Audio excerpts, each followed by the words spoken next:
اللہ روزے میں دیکھنا چاہتا ہے کہ میرا بندہ میرے کہنے پہ جو چیزیں حلال ہیں ان کو بھی چھوڑتا ہے کہ نہیں چھوڑتا. تو جب اس نے ان کو چھوڑ دیا تو پھر حرام کیوں نہیں چھوڑے گا؟ اور جس نے روزے میں حرام بھی نہیں چھوڑا، غیبت بھی نہیں چھوڑی، جھوٹ بھی نہیں چھوڑا، لوگوں کو اذیت دینا بھی نہیں چھوڑا، تلخ رویے بھی ترک نہیں کیے، گالی گلوچ سب و شتم کا مزاج بھی ترک نہیں کیا، لوگوں سے رشوت لینا اور لوگوں کو اذیت دینا بھی ترک نہیں کیا، تو پھر وہ بھوک کاٹ رہا ہے. وہ اللہ کے حکم کی تعمیل نہیں کر رہا ہے، وہ تو کہہ رہا ہے کہ میں تمہارا امتحان لینا چاہتا ہوں، تم حلال بھی چھوڑو گے اور یہ حرام بھی چھوڑنے کے لیے تیار نہیں ہے. تو پھر روزہ ہی نہیں. ہم ہر سال مشق کرتے ہیں، ماہ سیام گزر جاتا ہے، پھر جہاں کھڑے ہوتے ہیں وہیں کھڑے ہوتے ہیں، جبکہ روزہ تو 1 مہینے کی ٹریننگ ہے.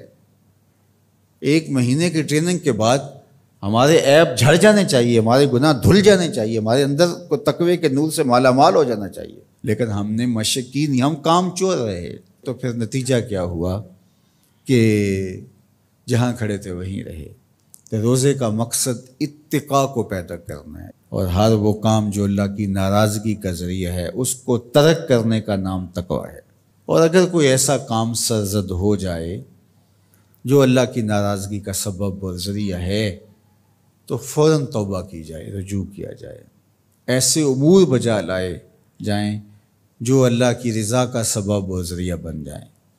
حضور نے ارشاد فرمایا، حضرت معاذ بن جبل رضی اللہ تعالی عنہ سے مروی ہے، اتق اللہ حیث ما کنت، تو جہاں بھی رہے اللہ سے ڈرتا رہے، خلوت میں ہو، جلوت میں ہو، گھر میں ہو، مسجد میں ہو، بازار میں ہو، تنہائی میں ہو، ہجوم میں ہو، جہاں بھی تو رہے اللہ سے ڈرتا رہے. وَأَتْبِعِ السَّيِّئَةَ الْحَسَنَةَ، اور اگر تم سے کبھی کوئی گناہ سرزد ہو جائے تو فوراً نیکی کر، تم ہوا وہ نیکی اس گناہ کو مٹا ڈالے گی. وَخَالِقِ النَّاسِ بِخُلُقٍ حَسَنٍ، اور لوگوں کے ساتھ اچھے اخلاق کے ساتھ پیش آنا. تو نیکی کرنے کے بعد، تقوی اختیار کرنے کے بعد، تیسری بات حضور نے جو ارشاد فرمائی، حضور سے بڑا حکیم کون ہو سکتا ہے؟ میرے ماں باپ حضور پہ قربان. یہ ہوتا ہے، تھوڑی نیکیاں کر کے لوگ پھول جاتے ہیں، تھوڑی سی پرہیزگاری اختیار کر لی تو سمجھے کہ ہمارے جیسا زمانے میں کوئی نہیں ہے. کوئی کارنامہ سر انجام دے دیا، کوئی کام ہو گیا تمہارے ہاتھ سے تو تم لوگوں کے ساتھ بدتمیزی کرنے لگ جاؤ، تو یہ تو ہمارا دین نہیں کہتا. تو فرمایا اتق اللہ حیث ما کنت، جہاں بھی رہے ایک تو اللہ سے ڈرتا رہنا، اور دوسری بات ارشاد فرمائی اتبع السیئۃ الحسنہ، جب تم کوئی برائی کر بیٹھو تو اس کے فوری بعد تم نیکی کرو، تم ہوا وہ مٹا ڈالے گی اس کو. لکھتے لکھتے دھبا لگ جائے تو اس کو ریموو کر دیتے ہیں نا. زندگی میں چلتے چلتے گناہ سرزد ہو جائے تو نیکی سے اس کو ریموو کر دو، تم ہوا مٹا ڈالے گی اس کو. اور پھر تیسری بات فرمائی وَخَالِقِ النَّاسِ بِخُلُقٍ حَسَنٍ، لوگوں سے رویہ اچھا رکھنا، لوگوں کے ساتھ حسن سلوک سے پیش آنا، بدتمیزی کی زندگی نہ گزارنا. قیامت کے دن جب اعمال تولے جائیں گے سب سے زیادہ وزن جس عمل کا ہوگا وہ حسن خلق ہے، جو پلڑے کو جھکا دے گا.